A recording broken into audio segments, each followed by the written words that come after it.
الحمد لله رب العالمين والعاقبة للمتقين والصلاة والسلام على سيد الأنبياء والمرسلين وعلى آله وأصحابه وأزواجه وذرياته أجمعين أما بعد. قال الشيخ الإمام المصنف شفیق الرحمن الندوی الاستاذ بدار العلوم ندوۃ العلماء حفظہ اللہ تعالی مشروعیت التیمم. عزیز طلبہ اور عزیز دوستو، یہ کتاب ہے الفقہ المیسر. اس کا پہلا حصہ کتاب الطہارہ کا سلسلہ چل رہا ہے، اور کتاب الطہارہ کے اندر ایک عنوان ہے تیمم کا عنوان.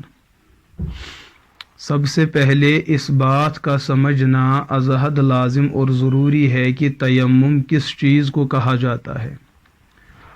اور پھر یہ بات بھی سمجھنی لازم اور ضروری ہے کہ تیمم کا جو حکم اس شریعت کو ملا ہے اور اس امت کو جو تیمم کا حکم حاصل ہوا ہے، اس کا پس منظر کیا ہے، اس کی وجہ اور اس کا سبب کیا بنا کہ جس وجہ اور سبب کے پیش نظر امت کو تیمم کا مسئلہ حاصل ہوا. یاد رکھنا چاہیے، اصل میں وضو کے لیے اور غسل کے لیے اصل قانون ہے پانی کا استعمال کرنا. وَأَنزَلْنَا مِنَ السَّمَاءِ مَاءً طَهُورًا، کہ وضو جس کو حدث اصغر کہتے ہیں وضو کرنے کے لیے، اور غسل کرنے کے لیے جس کو غسل فرض کہتے ہیں حدث اکبر، ان دو قسم کی ناپاکیوں کو دور کرنے کے لیے اصل حکم شریعت کا ہے کہ آپ پانی کا استعمال کریں. لیکن انسان کی زندگی میں کبھی کچھ ایسے احوال پیدا ہو جاتے ہیں، کچھ ایسے مسائل دیکھنے کو ملتے ہیں کہ یہ انسان نماز کا پابند ہوا کرتا ہے، یہ انسان پاکی اور صفائی کا از حد لحاظ اور خیال کرنے والا ہوا کرتا ہے، لیکن ایک وقت ایسا بھی اس کی زندگی میں گزر جاتا ہے اور نظر آتا ہے کہ نماز پڑھنے کے لیے اس کو پانی چاہیے تھا مگر پانی وقت پہ موجود نہیں ہے. تو ایسے کچھ احوال میں شریعت نے ان جیسے مومنین اور مسلمانوں کو تیمم کرنے کی اجازت دے رکھی ہے. تیمم کیا ہے؟ پاک مٹی کو استعمال میں لانا پاکی کے ارادے سے. پاک مٹی کو پاکی کے ارادے سے استعمال میں لانا، اس کا نام ہوتا ہے تیمم. اس کی تفصیل چونکہ آگے آ رہی ہے، یہ میں نے خلاصتاً تیمم کا مفہوم عرض کیا ہے. تو اس مٹی کا جو یہ استعمال کرنا بظاہر یہ عقل کے خلاف ہے، لیکن اگر اس پر انسان غور کرے تو اس میں عقل کے خلاف کوئی بھی دلیل انسان کو ملتی نہیں ہے. ایک ہے انسان کی عقل کا کسی چیز کو خلاف کہنا، ایک ہے وہ عقل جس عقل کو کامل درجے میں پیدا کیا گیا، اس عقل کا کسی چیز کو خلاف عقل سمجھنا. ہم اور آپ کی عقل اپنے محدود حدود کے اندر مقید ہے، لیکن جہاں نبوت اور رسالت کی مبارک عقل ہوتی ہے وہ عام انسانوں کے مقابلے میں بے حد اور بے انتہا ہوا کرتی ہے. ہم جس چیز کو خلاف سمجھتے ہیں وہ بات نبوت کی مبارک عقل مبارک فہم کے اندر موافق فطرت اور موافق شریعت ہوا کرتی ہے. تو یہ جو تیمم کا سلسلہ ہے، اس کے بارے میں ہمیں اس چیز کا علم ہونا چاہیے کہ تیمم یہ اس امت کی خوبیوں میں سے ایک خوبی ہے. گزشتہ جو امتیں گزر چکی ہیں ان کو پانی کے ہی استعمال کا پابند کیا گیا تھا، لیکن اس امت کو جو ہے پانی کے ساتھ مٹی کا استعمال کرنے کی بھی اجازت دی گئی ہے، چونکہ تیمم اس امت کے خواص اور اس امت کے امتیازات اور خوبیوں میں سے ایک بنیادی خوبی ہے. لیکن یہ تیمم کا حکم ہمیں حاصل کیسے ہوا ہے؟